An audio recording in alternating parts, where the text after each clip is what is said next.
Hello दोस्तों, आप सभी का स्वागत करता हूँ अपने यूट्यूब चैनल में।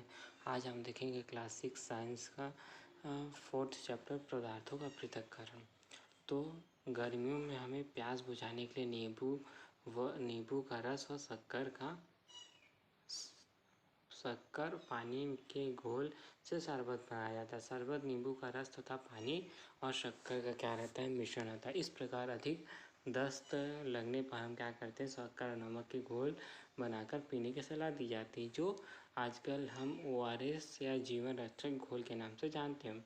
मिश्रण के अन्य कई उदाहरण जैसे ठोस, द्रव और गैस। तीनों क्या है, तीनों पदार्थ की अवस्थाएं हैं। जैसे मोटर वाहन से निकलने वाला धुआं कई गैसों का मिश्रण होता है ना। मोटर गैस से जो हम बाइक चलाते हैं या स्कूटर चलाते हैं या कार चलाते हैं, उससे जो निकलने वाला धुआं वो क्या होता है, कई गैसों का मिश्रण होता है। जिन पदार्थों से मिश्रण मिलकर बनता है उन पदार्थों को मिश्रण का अवयव कहते हैं। समुद्री जल भी एक मिश्रण है जिसमें अवयव जल में घुले विभिन्न लवण होते हैं। समुद्री जल में क्या होते हैं, एक मिश्रण होता है, उसमें बहुत सारे लवण घुले होते हैं। जब दो या दो से अधिक पदार्थ किसी निश्चित अनुपात में मिलाए जाते हैं तो उसको हम मिश्रण कहते हैं। मतलब किसी अनुपात में मिलाए जाते हैं, इसका कोई अनुपात निश्चित नहीं रहता। मिश्रण के गुण उनके अवयवी पदार्थों के गुण पर निर्भर करते हैं। और फिर दैनिक जीवन में हम कुछ पदार्थों को उपयोग में लाने से पहले उसके कम उपयोगी और अनुपयोगी पदार्थों को अलग करते हैं। मतलब दैनिक जीवन में हम कोई भी जो भी वस्तुएं खरीदते हैं उसको हम जो कम उपयोगी रहता है, अनुपयोगी रहता है, उस पदार्थों को अलग करते हैं, जिससे हमें कोई लेना देना नहीं रहता है। इस प्रकार हमने देखा कि उचित विधि या विधियों का उपयोग करके किसी मिश्रण के विभिन्न अवयवों को पृथक किया जा सकता है। इसको क्या कहते हैं, पृथक्करण। अब पृथक्करण की आवश्यकता क्यों हुई, क्योंकि अवांछनीय अवयव को हटाने के लिए, उपयोगी पदार्थ प्राप्त करने के लिए और शुद्ध पदार्थ प्राप्त करने के लिए। जैसे अवांछनीय पदार्थ, चिमनियों से निकलने वाले धुआं से बिना जल, कार्बन, राख के कणों को अलग किया जाता है ताकि वायु प्रदूषण को कम हो सके। मतलब क्या क्या चीज़ को अलग किया जाता है, धुएं से बिना जला कार्बन को अलग करते हैं, राख के कणों को और अलग करते हैं ताकि वायु प्रदूषण जो हो वो कम हो। और जल संयंत्रों में नदियों के जल से अघुलनशील अशुद्धियाँ और सूक्ष्म जीव को हटाकर पानी को पीने योग्य बनाया जाता है। जैसे अब नदी नालों का पानी है तो उसमें क्या रहती है, बहुत सारे अशुद्धियाँ रहते हैं और सूक्ष्म जीव रहते हैं। उन्हीं को हटाने के लिए हम अवांछनीय अवयव को हटाते हैं, इसलिए पृथक्करण की आवश्यकता पड़ती है उपयोगी पदार्थ प्राप्त करने के लिए। समुद्र के पानी का वाष्पीकरण करके साधारण नमक प्राप्त किया जाता है। साधारण नमक का रसोई घर में और उद्योगों में बहुतायत मात्रा में उपयोग होता है। जैसे समुद्र का जो पानी है उसको हम भाप बना के वाष्पीकरण करके सीधे हम क्या करते हैं, नमक प्राप्त कर लेते हैं। ये हमारे लिए बहुत उपयोगी रहता है। अब शुद्ध पदार्थ प्राप्त करने के लिए गन्ने के रस से शक्कर के रवे प्राप्त किए जाते हैं, जबकि अशुद्धियाँ रस में ही रह जाती। अब गन्ने के रस से क्या प्राप्त करते हैं, शक्कर प्राप्त करते हैं, सभी को पता होगा। फिर पृथक्करण की विधियाँ। किसी मिश्रण के अवयव को पृथक करने के लिए उनके अवयवों के गुणों को जानना आवश्यक होता है। वही किसी को पृथक करने के लिए उसके जो अवयव हैं उनके क्या क्या गुण हैं उनको जानना तो ज़रूरी होगा। ऐसे कैसे पृथक कर देंगे। मिश्रण के अवयव को पृथक करने के लिए एक अवयव के उस गुण का उपयोग किया जाता है जो दूसरे अवयव के गुण में हो। आइए हम पृथक्करण की कुछ विधियों का अध्ययन करते हैं। अब जैसे पृथक्करण की क्या क्या विधियाँ हैं। सबसे पहला है हाथ से बिनना। ये तो हर घर में होता है, हाथ से बिनना, सभी कोई अपने अपने घर में हाथ से बिनते हैं। फिर दूसरा तरीका होता है चालना। दूसरा तरीका क्या होता है, चालना। फिर तीसरा तरीका क्या होता है, उड़ावनी या फटकारना। उड़ावनी या फटकारना। फिर ये 3 तरीके हो गए। फिर चौथा तरीका क्या होता है, चुंबकीय पृथक्करण करना। फिर 5वां है निथारना। फिर 6वां है भारण। फिर 7वां है अपकेंद्रण और 8वां है छानना। ये सेकेंड विधि था चालना, जैसे हम आटे के चलनी से चालने पर चोकर का आकार बड़ा होने के कारण वह चलनी में रह जाता है और आटा चलनी से छिद्र होकर पार करता है। यह इस विधि को चालना कहते हैं। इस सिद्धांत का उपयोग भवन निर्माण करते समय चालकर बारीक रेत को प्राप्त किया जाता है। ये तो होता है जैसे किसी भवन बनाया गया है और उसमें प्लास्टर करना रहता है तो हम किसका उपयोग करते हैं, बारीक रेत का प्रयोग करते हैं। ये जैसे ये आटा चाल रहे हैं और ये रेत को चाल रहे हैं।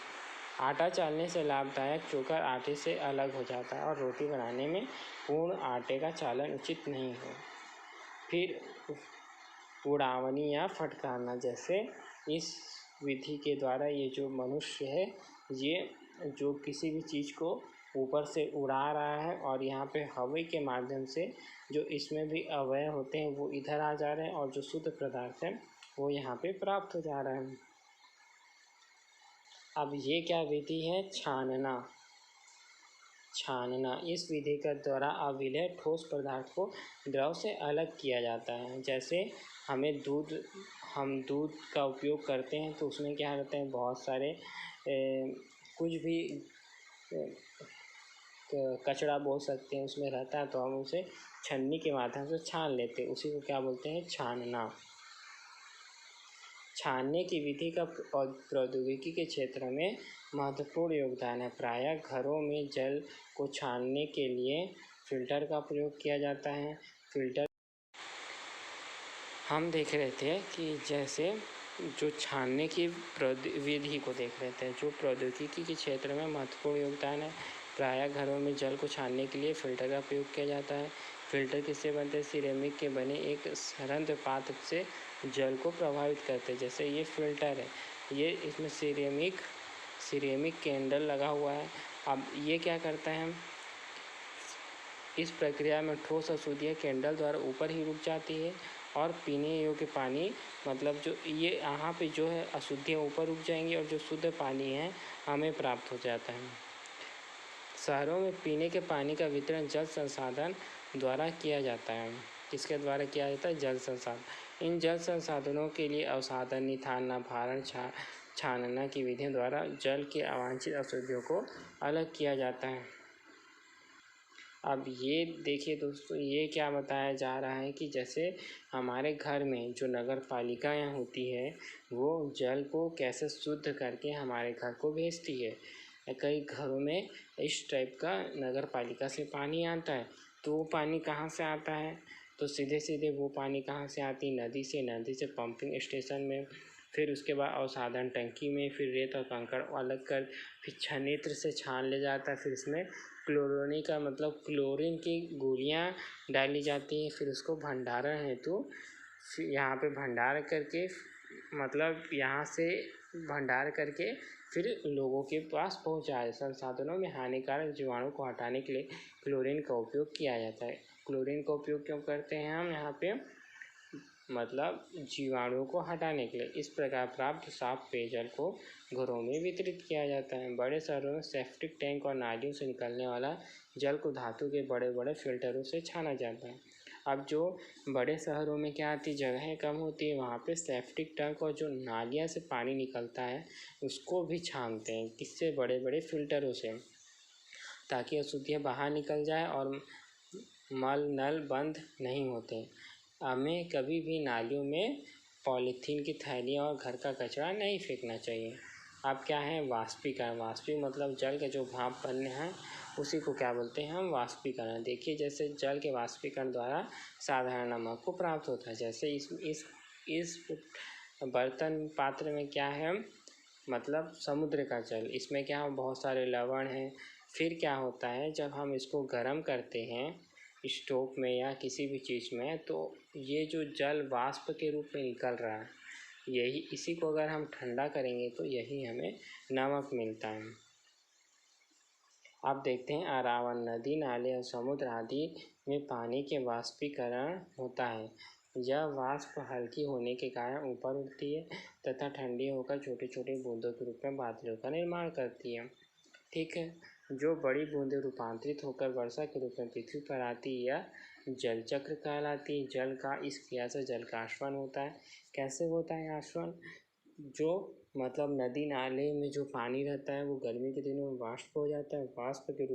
वाष्प जो है वो बादल में बड़े बड़े बूंदों के रूप में रूपांतरित होकर बड़े बड़े बूंदों के रूप में रहता है, और जो बड़े बड़े बूंद है रूपांतरित होकर पृथ्वी में वापस आ जाते हैं। इस क्रिया को हम क्या कहते हैं? जल चक्र कहते हैं। हम आगे देखते हैं ऊर्ध्वापातन। ऊर्ध्वापातन कैसे होता है? साधारण पदार्थ जैसे बर्फ, मोम आदि गर्म किए जाने पर ठोस अवस्था से द्रव अवस्था और द्रव से गैस अवस्था में बदलते हैं। कौन कौन से?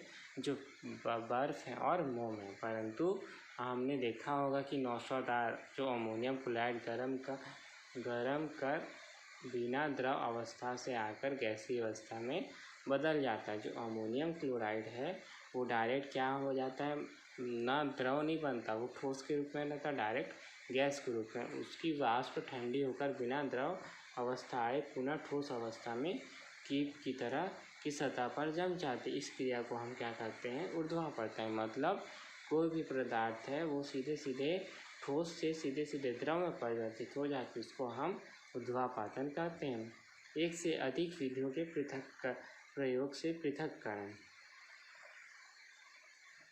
अभी तक हमने दो अवयव वाले पृथक्करण की एक विधि का प्रयोग कर पृथक किया। यदि किसी मिश्रण को दो से अधिक अवयव हो तो इन्हें पृथक करने के लिए पृथक्करण से एक से अधिक विधियों का उपयोग किया जाता है। ठीक है, तो ये वाला हमारा जो पदार्थों का पृथक्करण है, ये वाला चैप्टर हमारा कंप्लीट होता है। धन्यवाद।